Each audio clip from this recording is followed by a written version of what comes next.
রাত নামলেই কিছু দরজা শুধু বন্ধ থাকে না, কিছু দরজা অপেক্ষা করে।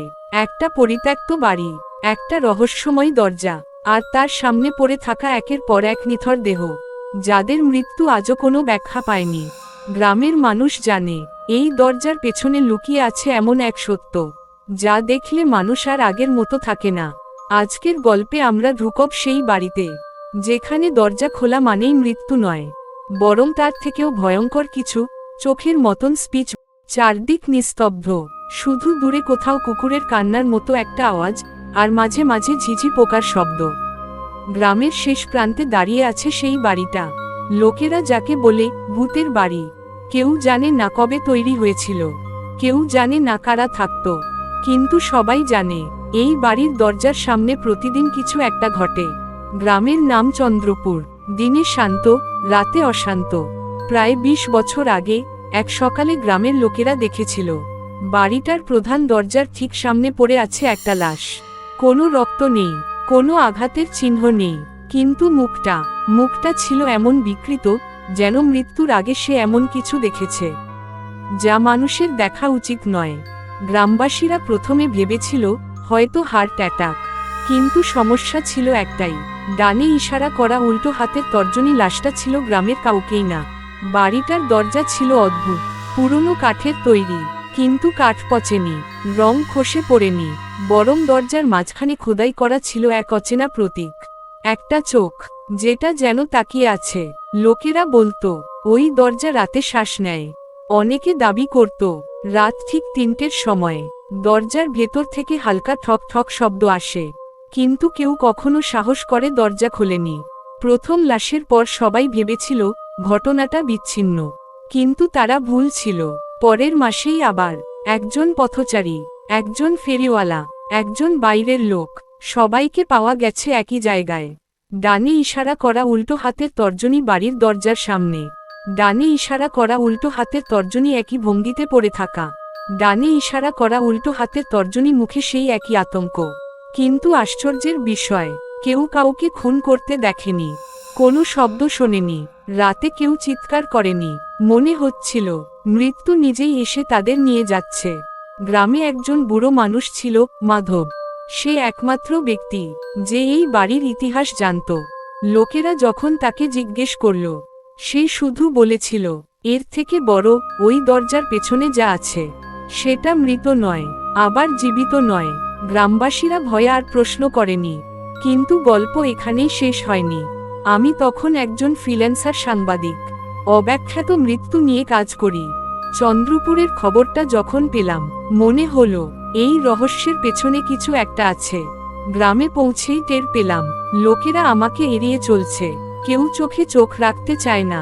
আমি যখন সেই বাড়ির কথা তুললাম, একজন ফিসফিস করে বলল, এর থেকে বড় রাতে যাবেন না বাবু, দরজাটা আপনাকে ডাকবে। আমি হেসে উড়িয়ে দিয়েছিলাম। সেই রাতেই আমি ভুল প্রমাণিত হই। রাত 2:45, আমি ক্যামেরা রেকর্ডার নিয়ে বাড়িটার সামনে দাঁড়িয়ে। হঠাৎ ঠক ঠক, দরজার ভেতর থেকে শব্দ, তারপর একটা কণ্ঠস্বর, খুব আস্তে কিন্তু স্পষ্ট, এর থেকে বড় দরজা খুলে দাও। আমার হাত কাঁপছিল, ঘাম জমে গিয়েছিল কপালে। আমি জানতাম এই দরজা খুললেই আর কিছু আগের মতো থাকবে না। ঠিক তখনই দরজার নিচ দিয়ে একটা কালো ছায়া আমার পায়ের দিকে এগিয়ে এল। কালো ছায়াটা ধীরে ধীরে আমার পায়ের কাছে এসে থেমে গেল। আমি নড়তে পারছিলাম না, মনে হচ্ছিল শরীরটা যেন কারো নিয়ন্ত্রণে। দরজার ভেতর থেকে আবার সেই কণ্ঠস্বর, এর থেকে বড়, তুমি তো এসেছি, এবার ঢুকে পড়ো। কণ্ঠটা পুরুষ না নারী বোঝা যাচ্ছিল না, শুধু একটা জিনিস স্পষ্ট ছিল, ওটা মানুষ নয়। আমি জানি না কেন, কিন্তু আমার হাত নিজে থেকেই দরজার দিকে এগিয়ে গেল। কাঠের দরজাটা ছোঁয়া মাত্রই একটা অদ্ভুত ঠান্ডা অনুভূতি ছড়িয়ে পড়ল শরীরে। কর কর, দরজাটা ধীরে ধীরে খুলতে লাগলো। ভেতরে কোনো আলো নেই, কিন্তু অন্ধকারটা স্বাভাবিক নয়, ওটা যেন নড়ছে। হঠাৎ মনে হলো আমি আর বাড়ির সামনে নেই, আমি যেন অন্য কোনো জায়গায় দাঁড়িয়ে আছি। দরজা পুরো খুলতেই একটা পচা গন্ধ নাকে এসে লাগলো, মৃত্যুর গন্ধ। ঘরের মাঝখানে একটা কাঠের টেবিল, টেবিলের ওপর ডানে ইশারা করা উল্টো হাতের তর্জনী পুরনো খাতা। ডানে ইশারা করা উল্টো হাতের তর্জনী ভাঙা ঘড়ি। ডানে ইশারা করা উল্টো হাতের তর্জনী আর মানুষের হাড়। আমি বুঝে গেলাম এই বাড়ি কোনো সাধারণ বাড়ি নয়। হঠাৎ আমার পিছনে দরজাটা জোরে বন্ধ হয়ে গেল। আমি ঘুরে দাঁড়াতেই দেখলাম ঘরের কোণায় একজন লোক দাঁড়িয়ে আছে। চেহারা অস্পষ্ট, চোখ দুটো অস্বাভাবিক বড়। সে আস্তে করে বলল, এর থেকে বড় আমিও সাংবাদিক ছিলাম। আমার গলা শুকিয়ে গেল। আমি ফিসফিস করে জিজ্ঞেস করলাম, আপনি কে? সে হেসে উঠল, কিন্তু সেই হাসিতে কোনো আনন্দ নেই। এর থেকে বড়, আমার নাম রুদ্র। 5 বছর আগে আমিও সত্য জানতে এসেছিলাম। আমার মাথার ভেতর ঝড় বয়ে গেল। আমি তো জানতাম 5 বছর আগে এক সাংবাদিক নিখোঁজ হয়েছিল এই গ্রামে। রুদ্র আমাকে টেবিলের দিকে দেখালো। খাতাগুলো খুলতেই আমি যা দেখলাম তা দেখে হাত কাঁপতে লাগলো। প্রতিটা খাতায় নাম লেখা, ফেরিওয়ালা, পথচারী, বাইরের লোক, আরও সাংবাদিক। সব নামের পাশে একটা তারিখ। ডানে ইশারা করা উল্টো হাতের তর্জনী মৃত্যুর তারিখ নয়, ডানে ইশারা করা উল্টো হাতের তর্জনী আগমনের তারিখ। রুদ্র বলল, এর থেকে বড়, এই বাড়ি কাউকে মারে না। এই বাড়ি সত্য জানতে আসা মানুষদের আটকে রাখে। আমি চিৎকার করে উঠলাম, কিন্তু লাশগুলো? রুদ্র ধীরে করে বলল, এর থেকে বড়, ওগুলো শরীর। আত্মা এখনো এখানে। ঠিক তখনই ঘরের দেয়ালে একটা ছায়া ভেসে উঠল। ছায়াটা ধীরে ধীরে স্পষ্ট হলো।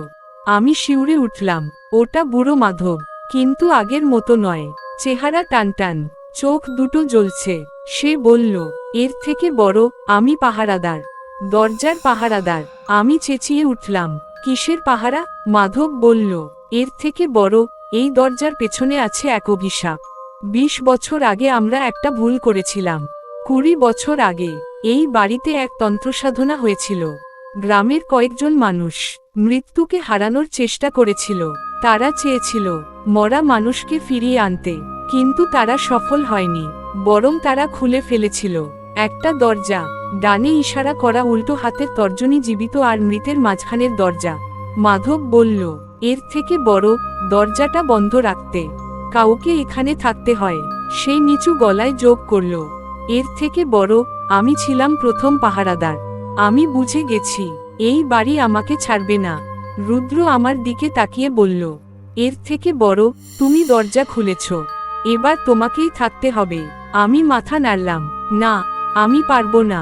হঠাৎ দরজার গায়ে একটার পর একটা হাতের ছাপ ভেসে উঠতে লাগলো। ভেতর থেকে অসংখ্য কণ্ঠ, এর থেকে বড়, আমাদের মুক্তি দাও।